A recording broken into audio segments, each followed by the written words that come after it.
Every week, a new band. Brought to you by NZ On Air. Active Live! Yeah.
Good job, guys.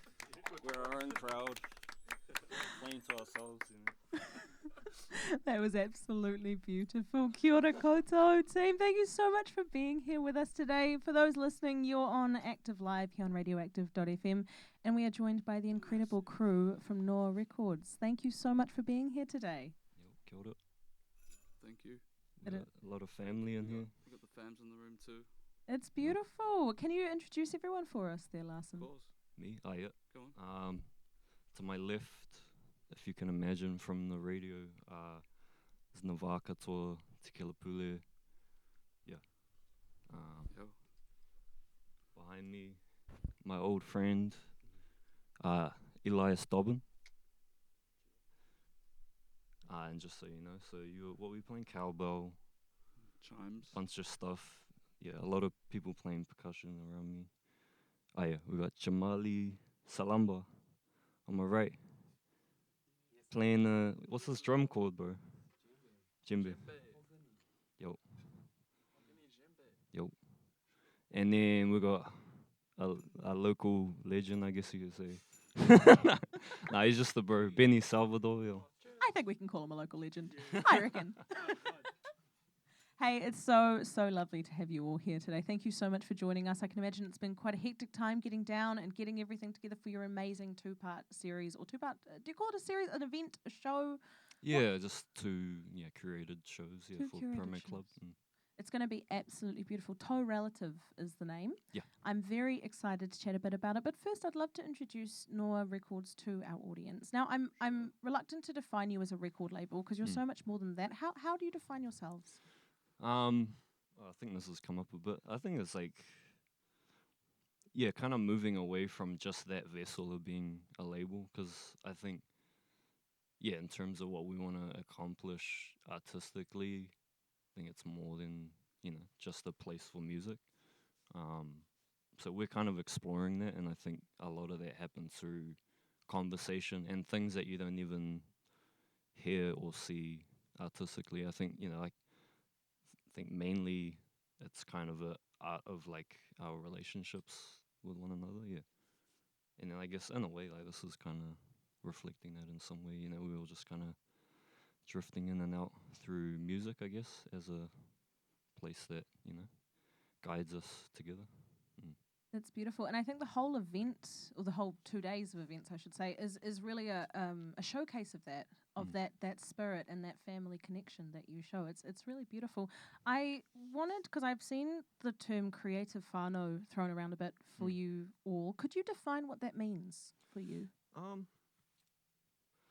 Well, I guess, like I was just saying, I guess, just like the family that we create through what we're sort of guided to do together, I guess, like, and that's sort of the way that we end up together, I guess, is, largely pulled together through music. Or just the arts. In the arts, there's, a lot of things in the periphery, or even people that might not even be recognized as being, I think that's where things get a bit boxed in. But it's like, everyone's family in a way. We're all, I don't know. It's some bullshit. Abstract. It is abstract, but I really admire it. I think it's a really beautiful ethos that you all present. And I wanted to ask you a bit about, how, like, what drove you to create a space like this in Aotearoa in the first place? I guess for me, initially, I was, I guess, long story short, coming out of, and actually Eli was a part of this, who's behind me. We were part of this group called The Grow Room, which was like and actually Tice, who's in the studio, knows about the space as well. He kind of wove into that. It's largely focused around like hip hop and electronic music. Creative collective up on K Road in Auckland. That kind of fell away, and then I started thinking about, okay, like, like from those experiences, what's next? And for me, I guess I kind of came to reflect on spaces that needed nurturing, and even nurturing within myself. Say Te Ao Māori being a kind of reference point for me to explore from, and then it's just kind of expanded from there. Like even the term Noa, my understanding of that expanded because it's across the moana, from across the Pacific. So and then it's all just evolved into a whole bunch of things. Still exploring it. It's beautiful, and I really commend you all for giving yourselves the space to explore too, because I think that's a unique factor in your crew and your Noa Records as a collective, is that I hate the term collective, but as a group, that you're all able to come together and give yourselves that space. It's beautiful, and I commend you for that. Can you tell us a bit about, because you mentioned K Road there and the K Road scene, and obviously the Grown was a huge part of the K Road scene at one point, and you guys are now part of that process as well. Can you tell us a bit about how you define the K Road scene? K Road scene. Yeah, and why you think it's important to Auckland's creatives. Yeah. What does it mean to you at the moment, Noa? Because I guess like we sort of interacted with it at different points, and now you're. Yeah, I was never really on K Road, but now I just spend a lot of time drinking it there. And there are some horrible stuff that goes on, and there's some really nice things that go on, but it's the fact of life, and it's its own ecosystem, and it's where dreams are made and dreams are shattered. Like it's great. That's great up there. Yeah. An all-encompassing place. It It sounds is, yeah. like. Yeah. What? So you spend your time there drinking now? Yeah, and playing And as playing, well. yeah. Like, of course, but you know, Beautiful. I like to have a couple beers after a show or a couple, whatever. As you should. As I should. I yeah. need to unwind. Or a It's- tower of beer. Yeah, or a tower of beer. Shout out Archos. Oh, beautiful! Because it's such a creative hub. It seems up in Tamaki Makaurau, the spaces that are created there are really unique, It is. which is really cool. And that's something I think you've brought through into this space from the Grow Room, and I really commend you for that because I was such a big fan of the Grow Room when it was coming through. Oh my god! Yeah, it's like a kind of like where you just everyone's there, and it's like you build your, you know, you're out and about and you're talking to people and you are able to have these conversations, and all of a sudden they've said something that really changes your practice or influences that, and then you know you start a relationship, and it's cool, and then you can all work together and kind of bounce ideas off each other. It's nice. It's like any relationship, I think. Yeah. It's beautiful, and it comes back to the kind of idea of whānau that you were talking about there. I think. Yeah. Community. That- Buzzwords. But hey. I know, yeah. All those buzzwords.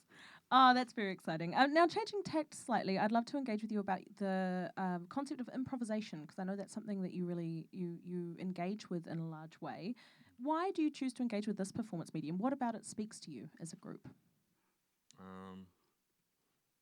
I guess. It's just, I don't know. I think it's just a cool thing to have the freedom to play around with, I guess, and it's something that informs other forms. You know, it's like, you know, we play other stuff. We play punk. We play doo-wop. We play dance music. yeah, dance music. But it's like, I don't know, for me, like I'm pretty invested in, and there's something behind it that just kind of helps me to feel more free in those other spaces where, like, I think just being a bit less attached to the forms of those music, where I'm, you know, like, I can kind of go into it and not take things too seriously, you know what I mean? Sorry, Through that it's practice, a yeah. meditative thing, I think, as Mm. well. It's quite you're forced to not think, whereas we're playing conventional music. I find sometimes you're playing something you know so well, you can still have your internal dialogues running. You can leave that. You can leave that when you're playing free, because it's sort of, you're thinking so much about where everyone else is going. You don't know, so it's sort of like, oh, I'm just gonna listen. It forces you to listen more, I feel like. That's what I was trying to say.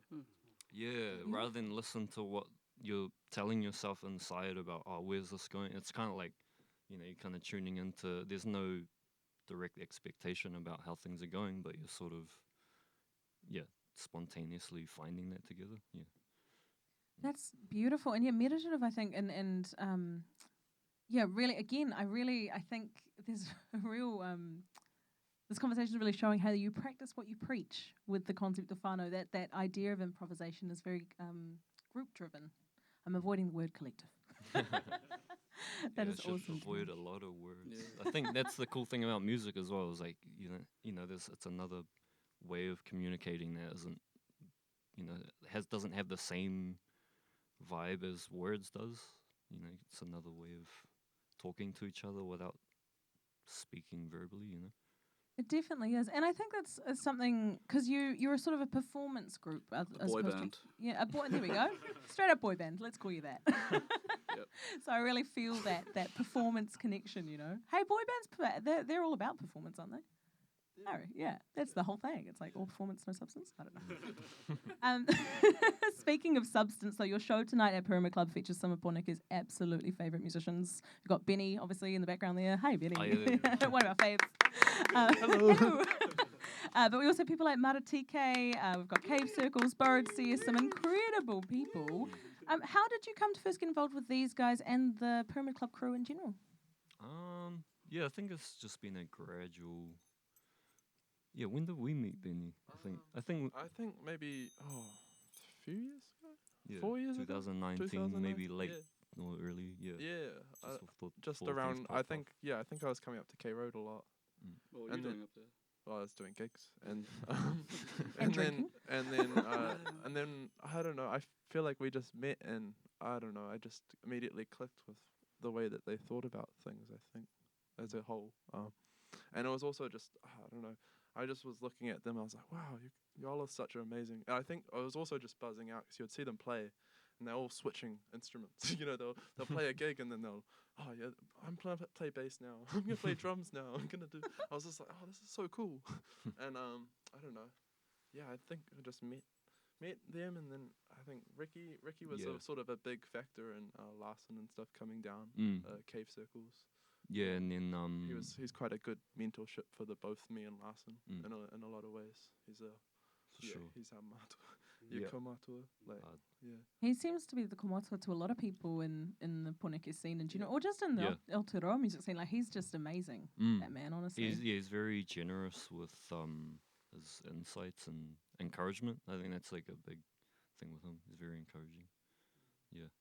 And yeah, I think in terms of the rest of the Wellington connections and stuff, I think just through Benny and Ricky, it just kind of spread from there. Or even like knowing about people like Corey, listen to his stuff for years, and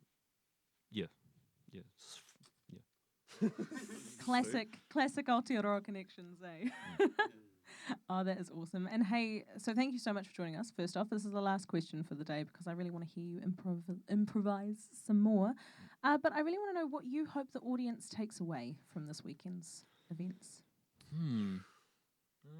Buckle up. Yeah, it could be, I think it'll be pretty vibey, I hope, Anyway, it'll be what it is, and if you show up, then you're there. Something will happen, That's how you find out. I don't think you'll have road rage going home, at least. Or maybe you will. Maybe, Maybe you might be quite upset that it wasn't quite what you were after. But I highly doubt you guys can make anyone upset. I mean, that would be crazy. Well, is that a challenge, Gaza? No, not at all. That's a challenge. No, it's not. I think people will be leaving the gig feeling absolutely wonderful given what we've been shown so far and what we're about to see, because you've got another performance for us. Is that right? Yeah. Beautiful. Should do a giveaway. No. Let's do it. All right. Thank you, Harry. Hey, thank you so much for being here, team. It's been so lovely. Yeah. Thank you for your hard work. Likewise.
Active Live.